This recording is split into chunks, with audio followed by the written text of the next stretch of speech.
paneling. Which I think looks really cool, but I had no idea what was going on. Yeah, it's a visual, and we find out later. It's like a dream sequence, and there's like naked bodies falling through the ocean or something like that. He's like, "Do you hear? Sunken bells are tolling for thee. Out of the caverns of numb, yes, sorrow, dark and terrible deep." So it's just like a 2-panel dream sequence, essentially. But it does look really cool, and I like the straight blue and black coloring of it. Yeah, and into a white panel of nothingness. And then we see one of we don't know this yet, but one of our main characters waking up. And waking up out of like a sensory deprivation chamber. Yeah. It's like one of those... At the B.P.R.D. headquarters. Right. In Fairfield, Connecticut. Oh, it even says that. It does. And then I love this character, Johan. Yeah, and he's just gas inside of a suit. Yeah, it's almost like he's a ghost or like he's an invisible man. And so we're introduced to all these characters who work at the B.P.R.D. headquarters. And they're all kind of paranormal, but you don't really know the extent. You don't know what their like powers are, but you're a little bit introduced to them. Well, one guy is obviously a fish man. Yeah, the guy who had the dream, who was sleeping in the tank. And then how would you describe Johan? Johan looks like he's in like an astronaut suit, but he has like a light bulb for a head. Yeah. And like a weird mouthpiece. Yeah. But it's all clear. Yeah. And then the gal comes in and she's getting her coffee. And she looks like a normal, like, red-haired girl. Yeah. But they do a little bit of like morning conversation that gives you a little bit of a hint who their characters are. And it was a little bit forced. Like, I imagine everybody already knows these things about each other if they've been working together. Right. But like, Johan's like, "Oh, you forget, I have very little physical form, therefore I do not require sleep." And the redhead says, "I spent so much time at that convent that my mind is empty too organized to even dream." Right. And then there's this like golem-looking character who he's like reading a book on Roman gods in the library. He is such a weird-looking character. Kind of a cool design. Yeah, but he's not that weird. Like, he's completely human looking, but he has like a weird, not like loincloth thing. It's it's a cod piece with chains hanging off of it. It's a weird looking bit of fashion. So anyway, they get called out to do some investigation, and it's investigating this place where the spore thing was, which turns out to be like the place where they keep paranormal things that aren't that paranormal. It says the Bureau's been using this place mostly to warehouse stuff that isn't technically supernatural, which kind of reveals that, there are supernatural things. What those are, or to what extent they exist, is a little bit of a hook, but also kind of I don't know.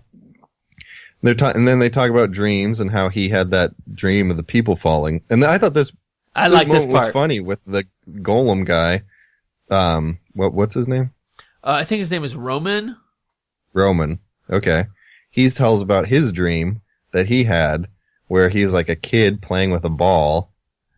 And then he gets flashed by lightning. Then he gets struck by lightning. He's like, "Oh, that was probably a bad dream." I think that he is some sort of like man-made creature thing, and they've implanted like he picked up these dreams. Like he's like a clay figure that like got a soul all of a sudden or something like that. There's something more to him. He's kind of a cool character. But I can't really figure out his personality yet. Yeah. So anyway, they get to the place and they review like the tape of the crime scene, and they see that the glass for the spore thing got broken, and it's like invading the body of the dead professor who killed the scientist. And of the cops, of the two cops who shot the shot the scientist dead, there's no sign. Where are they? Where did they go? Let's now we got a mystery to investigate. So they go in and they're like wearing masks because like they don't even know like the extent that the paranormal could be is like, well, maybe it like invades your breathing or something. But they say there's nothing in the air. Which when they take off their masks, I'm like, I bet there is something in the air. Like that's how funguses spread is spores. But I'm like, whatever. They probably know better than I do. Right. Well, also there's each person is using their senses of each of their own particular whatever their powers are. Yeah, and I really like what Johann does. Johann does. He sort of waves his hand. He's like, I don't feel any presence of death or persons here. You know, like nobody's ever been here. He says no trace of human spirit. There's no violence or fear. So I guess he can sense those things. That's pretty cool. I think that's pretty cool. And then they're kind of walking through this just like, it's almost like a museum of paranormal things. And I almost wish they went into a little, like, there was a huge splash page of this museum thing. Because you get little glimpses of it in these panels. And it kind of keeps it creepy and, like, ominous. But I want to see the whole thing. Yeah, like glowing-eyed monkeys and frogs in different glass cases. And, like, that huge fish that's just in it. And, like, there's some sarcasm from the gal. Her name is Kate, I think. I can't remember her name now. And she's just like, oh, no bad guy. There's no place for a bad guy to hide around here. And sure enough, we're going to see some action here, right? Oh, yeah. But we'd get this really cool thing, which I wish more intro or first issues had. Issues that are like part of a big series where there's just a little bit of a mention to the backstories of the other characters, where the girl is like, just because he was grown in a jar and left in a Romanian basement for 500 years, and then there's just a panel that shows him, but then in it has an asterisk that tells you which Hellboy series to read to find out that backstory, which is so nice and convenient, because otherwise it would just take forever to find what they're talking about and what story. So, and then they say, and we know Johann's story, and there's just like a quick panel of like a blue, I don't know, it's like almost an exorcism type thing. And then we know my story, and that's just like a panel of fire, and her she's like standing in the fire. Fire starter type thing. Yeah, that is a good little storytelling thing, and comic books do that a lot, where they're just like see issue 300, you know. Yeah, we know Johann's story asterisk B.P.R.D. Hollow Earth. Right. We know my story double asterisk Hellboy Seed of Destruction. That's pretty cool. But I guess the only guy whose story we don't know is you, which made me think, oh, this is his story. This issue or this arc is the backstory for this fish character. Oh, I didn't get that at all. I'm feeling so dumb right now. All right, so now I have to finish reading this. We're going to find out more about his. That was my assumption, but I don't know if that's necessarily true. So his name is Abe, and that's exactly right. This is going to be his backstory. So each one of these characters probably got a 6-issue arc, and Comixology Unlimited was nice enough to give us this one, B.P.R.D. And I think they gave us a few other ones, because I know that Hellboy Seeds of Destruction was available when I just glanced over that. And while I was glancing through this, another one, there was another, the Hollow Earth one was there as well. Oh, nice. So if you're interested in Hellboy, and really these I imagine if you're into Hellboy, this is a very character-driven series. Like, these characters are so unique, and I imagine have pretty in-depth backstories that that's why you'd be interested in this. Yeah, and it's like X-Files, but with better characters who are investigators. I imagine from what I've gathered. Yeah, and plenty of it too. I think this stuff is just like volumes of this, and I think there's a lot of Hellboy in the world. And I like the fact that they give you those little asterisks. So even if you read them out of order, you're not going to be totally spoiled, but you get a little bit of a story. Yes. I think that's pretty cool. That's good storytelling. Yeah, good storytelling. So and they're like walking around and they see the dead Dr. Platt, the guy who got shot in the back, and he's dead. And the other two characters, it's like they split up into pairs. Oh, yeah. And there's storage room A and storage room B, and they're walking with like she has like a flame coming out of her hand. Well, she's Flame Girl. She has flame powers. Yeah, so I guess she has flame powers.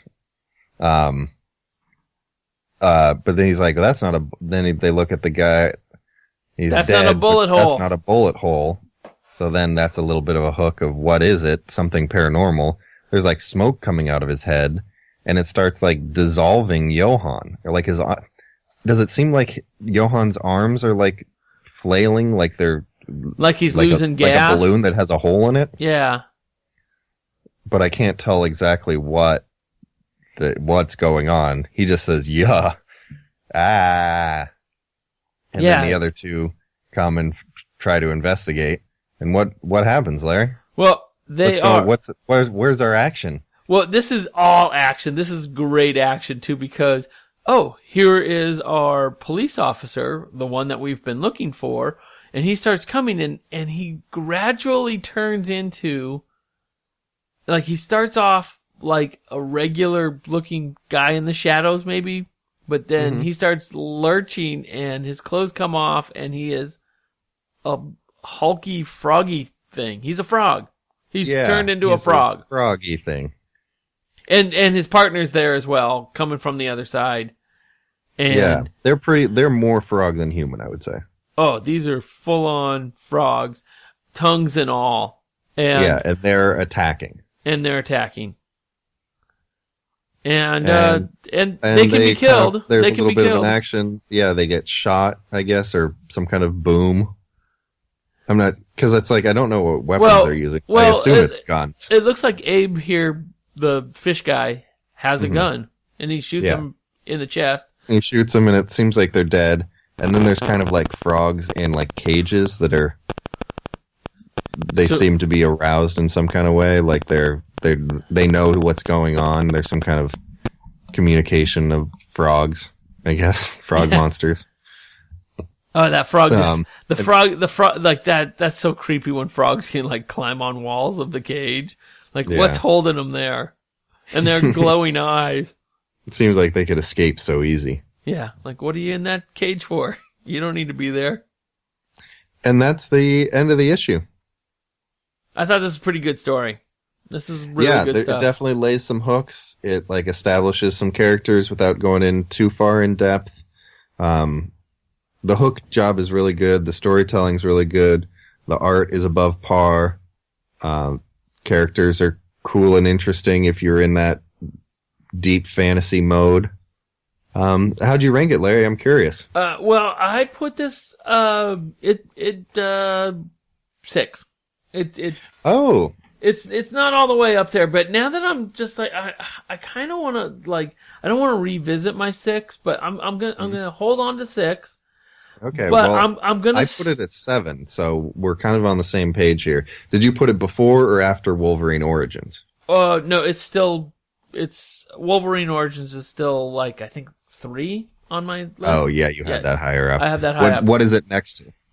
Because I had it below Wolverine, but above All-Star Section 8. So it is just because the storytelling was so good, the art didn't really. It didn't do it any favors, but it didn't knock it down at all. So I have Wolverine at 3, and I have last week was Incredible Hulk at 5, and I can't remember what my 7 is. It's not as good as Incredible Hulk, I would say. Yeah, I can't remember what my 7 is. I don't have it right in front of me. Oh, that's all right. But we're kind of in the middle.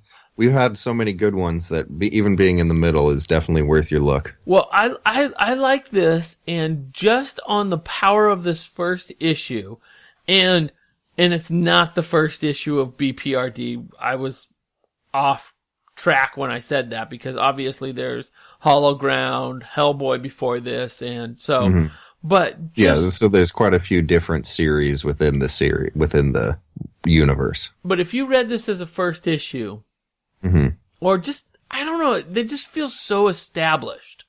It does seem like some comics will read and the first issue is really good, but it seems like it'll probably only